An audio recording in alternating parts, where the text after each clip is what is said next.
داری ہمارے اوپر آ جاتی ہے. ہم نے اس دنیا کو چھوڑ کے ہم نے اپنی آخرت کی دنیا بنانی ہے. اللہم صلی علی محمد وعلی آل محمد کما صلیت علی ابراہیم وعلی آل ابراہیم انک حمید مجید. اللہم بارک علی محمد وعلی آل محمد کما بارکت علی ابراہیم وعلی آل ابراہیم انک حمید مجید. کیونکہ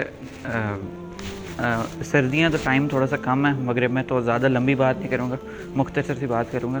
یہاں پہ جتنے بھائی بیٹھے ہیں ماشاءاللہ سارے مسلمان ہیں. ہم سب خود کو مسلمان کہتے ہیں نا، الحمدللہ. لیکن کبھی ہم نے یہ سوچا ہے کہ مسلمان کا مطلب کیا ہے؟ Muslim is someone who submits his will to God.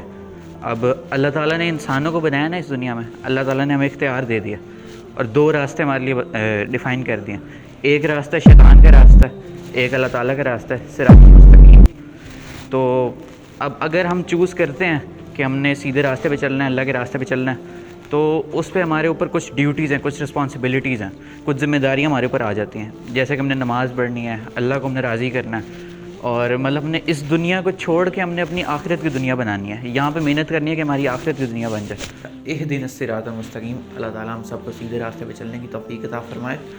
یہ تو ہمارے اوپر ذمہ داریاں ہیں ہی ہیں. ہم نے اپنے لیے فکر تو کرنی ہے، لیکن ہم نے اپنے بھائیوں کے لیے بھی فکر کرنی ہے کہ ہمارا بھائی جو ہے وہ بھی جنت میں چلا جائے، وہ بھی نماز پڑھے، وہ بھی دین پہ آ جائے. تو اس لیے اس کے اوپر بھی ہمیں محنت کرنے کی ضرورت ہے. اب دیکھیں وہ حدیث بھی ہے نا کہ جو تم اپنے لیے پسند کرتے ہو وہی تم اپنے بھائی کے لیے بھی پسند کرو. اس حدیث کو نا ہم پوری طرح اپلائی نہیں کرتے.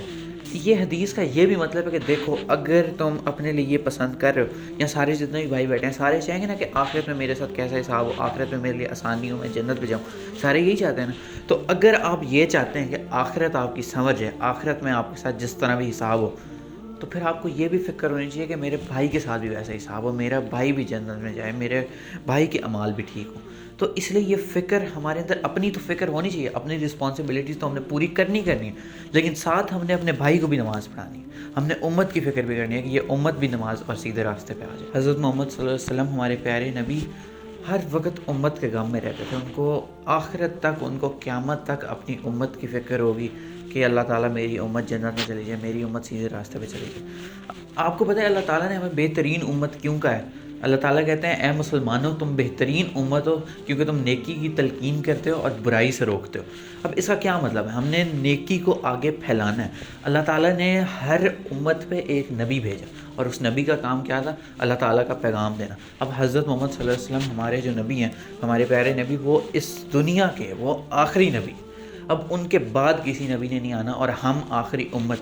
تو یہ ہماری ذمہ داری ہے. اگر ہم یہ کلمہ پڑھتے ہیں نا لا الہ الا اللہ محمد رسول اللہ، تو یہ ہماری ذمہ داری ہے کہ ہم نے آخرت تک آنے والے انسانوں کی فکر کرنی، اور ہم نے نبی والا جب پیغام تھا اب وہ ہمارے ذمہ داری ہے، ہم نے آگے لے کے چلنا. اب یہ جو کام ہے نا یہ ایسے بیٹھے بیٹھے نہیں ہو جانا، اس میں محنت کی ضرورت ہے. جیسے ہر کام میں محنت ہوتی ہے نا. اب جیسے فار ایگزامپل کنسٹرکشن کی ایگزامپل لے لیں تو ایک گھر بناتے ہیں. اب گھر اس طرح تو نہیں ہوتا گھر بیٹھے بیٹھے بن جاتا ہے. گھر میں بھی پہلے آتے ہیں، گھر بنایا جاتا ہے، اس میں پہلے اینٹیں ہوتی ہیں، سیمنٹ ہوتا ہے، سارا اس کا اسٹرکچر بنتا ہے. تو اسی طرح اس کام کے لیے بھی محنت کی ضرورت ہے. تو سارے تیار ہیں نا انشاءاللہ؟ جزاک اللہ خیر.